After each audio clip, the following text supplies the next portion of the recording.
ओम गुरु सत्ताय नमः। कर्मकांड भास्कर। लेखक परम पूज्य गुरुदेव वेद मूर्ति तपोनिष्ठ पंडित श्री राम शर्मा आचार्य। रामनवमी महात्म्य बोध। आइए पढ़ते हैं, सुनते हैं और समझने का प्रयास करते हैं। गायत्री मंत्र हमारे साथ साथ। ओम भूर्भुवः स्वाहा तत्सवितुर्वरेण्यं भर्गो देवस्य धीमहि धियो यो नः प्रचोदयात्। पृष्ठ संख्या 329। भगवान के अवतार सदा अधर्म के विनाश और धर्म की स्थापना, साधुता के परित्राण और दुष्कृत्यों का विनाश, इन दो प्रयोजनों को लेकर होते हैं। जब भी जो भी अवतारी देवदूत इस धरती पर आए हैं, तब उन्होंने बढ़ी हुई असुरता को निरस्त किया और डगमगाते हुए देवत्व का संतुलन संभाला है। जिनके भीतर इन दो प्रयासों के तीव्र उत्कंठा जग रही हो, जिनका कर्तव्य इस दिशा में जितना प्रखर हो रहा हो, समझना चाहिए कि उनके अंतःकरण में भगवान की उतनी ही ज्योति जगमगा रही है। अवतारी देवदूतों का जयंती मनाने का भी प्रधान उद्देश्य यही है कि उन्हें जो कार्य प्रिय है, जिसके लिए वे देह धारण करते और कष्ट सहते हैं, उनका अनुकरण अनुगमन हम भी करें। यूं तो अवतार 24 अथवा 10 हुए हैं, पर उनमें प्रधानता भगवान राम और कृष्ण को दी जाती है। इन्हीं की कथा गथाएं प्रख्यात है। रामलीला कृष्ण लीला भी इन्हीं की होती है। देव मंदिरों में इन्हीं की प्रतिमाएं हैं। अन्य अवतारों की भी चर्चा प्रतिष्ठा है, पर इतनी नहीं जितनी इन दो की। कारण कि इन दो का अवतरण शिक्षण उन विशेषताओं से भरा पड़ा है जिनकी मानव जीवन को समुन्नत विकसित बनाने के लिए नितांत आवश्यकता है।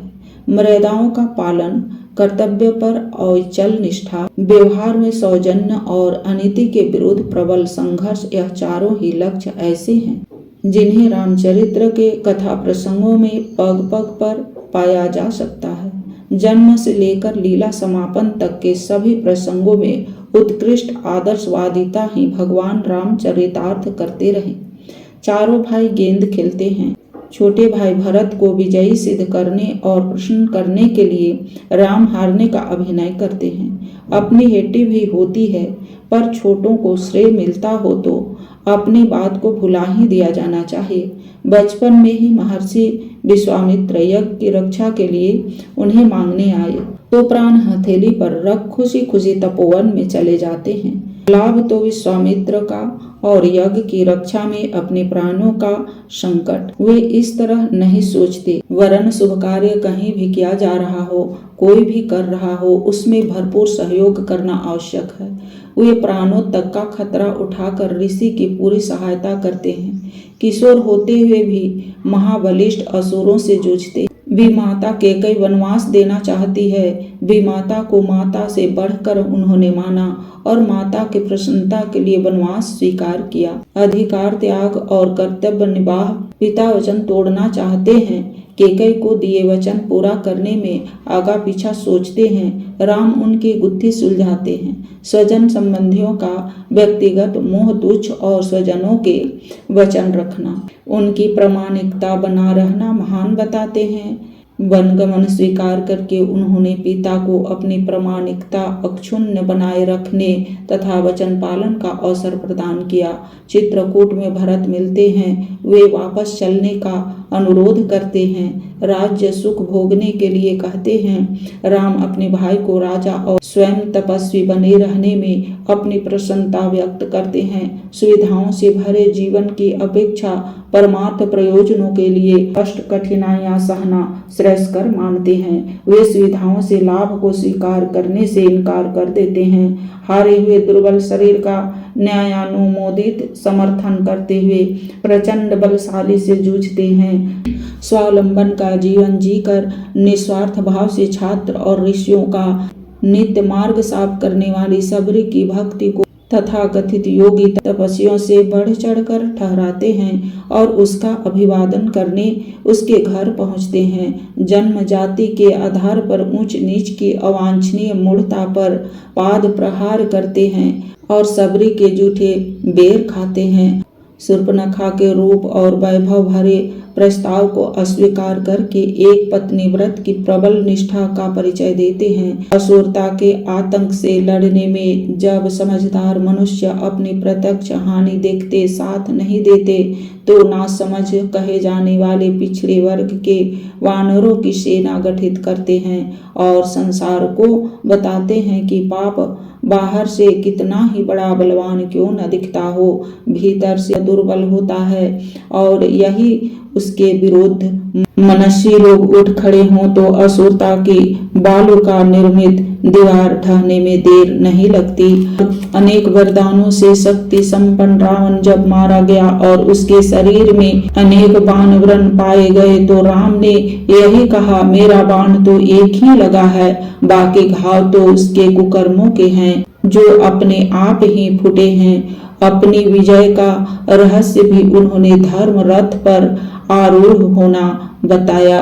न्याय, नीति और सत्य में 1000 हाथी के बराबर बल होता है। वह साधन रहित होते हुए भी अत्यंत विजयी होकर ही रहता है। प्रजा की प्रसन्नता के लिए अपनी पत्नी को वनवास भेजना, यज्ञ के अवसर पर पत्नी की आवश्यकता बताए जाने पर भी एक पत्नी के होते दूसरे विवाह के बाद अंगीकार न करना, वृद्धावस्था में तप साधना करने के लिए वानप्रस्थ संन्यास परंपराओं को स्वीकार करना जैसे अनोखे प्रसंग ऐसे हैं जिनका घटनात्मक वर्णन 1000 वचनों से बढ़कर है। भगवान राम ने जीवन के आदर्शों को जीभ से नहीं कहा, वरन अपने आचरण द्वारा लोगों के सामने रखा। भगवान राम के अन्य साथी, सहयोगी, मित्र, स्वजन भी ऐसे ही सच्चे चरित्र वाले हैं। उन्होंने सामयिक लाभ उठाने के लिए खोटे लोगों का न तो समर्थन किया और न उन्हें साथ लिया। लक्ष्मण ने अनन्य सेवक की तरह भाई का साथ दिया।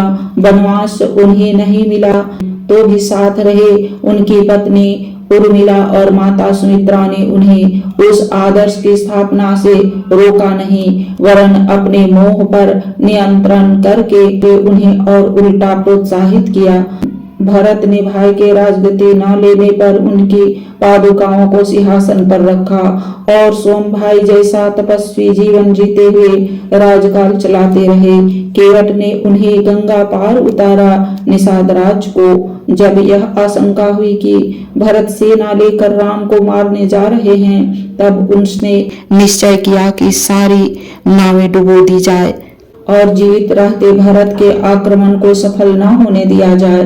पीछे आशंका निर्मूल सिद्ध हुई और खुशी खुशी राम भरत की भेंट में उसने सहायता दी। यह दूसरी बात थी, अपने प्राण देकर भी अन्याय से लड़ने का निश्चय करना निषाद राज की महानता का परिचायक है। राम के ऐसे ही मित्र सहयोगी थे। बूढ़ा जटायु रावण से जूझ पड़ा, जीवित रहते किसी की बहू बेटी का अपमान न होने दूंगा। अपने प्राण गंवा दिए पर बलवान आतताई से पराभूत नहीं हुआ। रीछ वानरों का त्याग बलिदान देखते ही बनता है। यहाँ तक कि एक गिलहरी बालों में धूल भरकर समुद्र पर बिखेरने लगी ताकि समुद्र उथला हो जाए और अनीति से जूझने वाले वानरों को सफलता मिले। विभीषण ने सुविधाएं छोड़ी, कुटुंब रिश्ते का पक्षपात छोड़ त्रास सहा, किंतु न्याय का समर्थन करने के लिए राम के साथ रहा। जो स्वयं श्रेष्ठ होता है उसे श्रेष्ठ ही मानते हैं और वे ही उनके सहयोगी बनते हैं। इस प्रकार के घटनाक्रम और उनके प्रसंगों पर कहे हुए उनके वचन ऐसे हैं जिनमें नीति, धर्म, सदाचार, संयम, परमार्थ, उदारता, अध्यात्म कूट कूट कर भरा है। रामनवमी के अवसर पर भगवान राम का जन्मदिन मानते हुए ऐसे ही घटनाक्रम और प्रसंग सुनाए जाएं, ताकि जन साधारण को राम भक्ति के रूप में उनके अनुगमन की प्रेरणा मिले। रामनवमी के 6 दिन बाद चैत्र शुद्धि पूर्णिमा को हनुमान जयंती होती है। उनकी चर्चा भी राम के अनन्य सेवकों के रूप में की जा सकती है।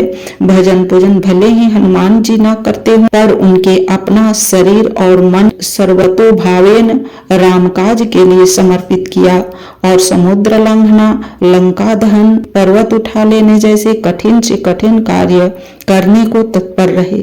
अपनी सुविधा को भूल गए। न विवाह, न बच्चे, न नौकरी, न कोठी, न बंगला, अपने आप को विस्मरण करके ही कोई व्यक्ति भगवान का कार्य कर सकता है और भक्त की कसौटी पर खरा सिद्ध हो सकता है। इसकी जीवंत शिक्षा हनुमान के चरित्र से मिलती है।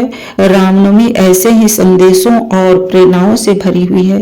लोगों को यही समझाया जाना चाहिए कि भगवान राम के प्रति सच्ची श्रद्धा रखने के लिए उन्हें उनके संदेश हृदयंगम करने पड़ेंगे और अपने क्रियाकलाप बदलने पड़ेंगे। मात्र तिलक लगाने, आरती उतारने और नाम रटने से ही भक्ति का प्रयोजन पूरा न हो सकेगा।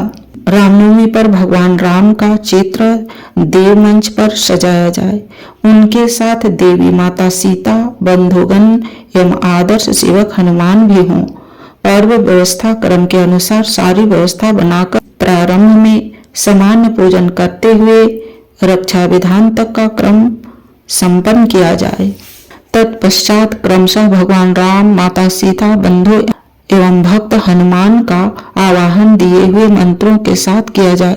भगवान श्री राम का व्यक्तित्व इन सभी के संयोग से पूर्ण बनता है। प्रत्येक आवाहन के पूर्व उनकी महानता पर संक्षिप्त सारगर्भित टिप्पणी की जाए। महात्म्य बोध प्रकरण अथवा सामान्य ज्ञान के आधार पर यह क्रम चलाया जाए। मंत्रोच्चार के साथ निर्दिष्ट भावना उभारते हुए आवाहन करें। श्री राम आवाहन। भगवान राम के जन्म दिवस के पावन पर्व पर उनका प्रकाश हम सबके अंतःकरण में और वातावरण में अवतरित हो, ताकि उनके अनुरूप क्रम अपनाने और जीवन में श्री समृद्धि और संतोष का संचार करने में हम समर्थ हों। मंत्र, हाथ में अक्षत पुष्प लेकर मंत्र बोलें। ओम दशरथे विद्महे सीतावल्लभाय धीमहि तन्नो रामः प्रचोदयात्।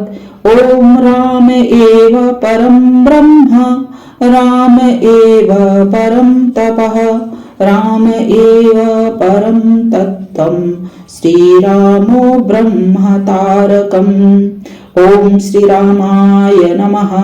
आवाहयामि, स्थापयामि, ध्यायामि, गंधाक्षतं पुष्पाणि, धूपं दीपं नैवेद्यं समर्पयामि, ततो नमस्कारं करोमि। सीता आवाहन।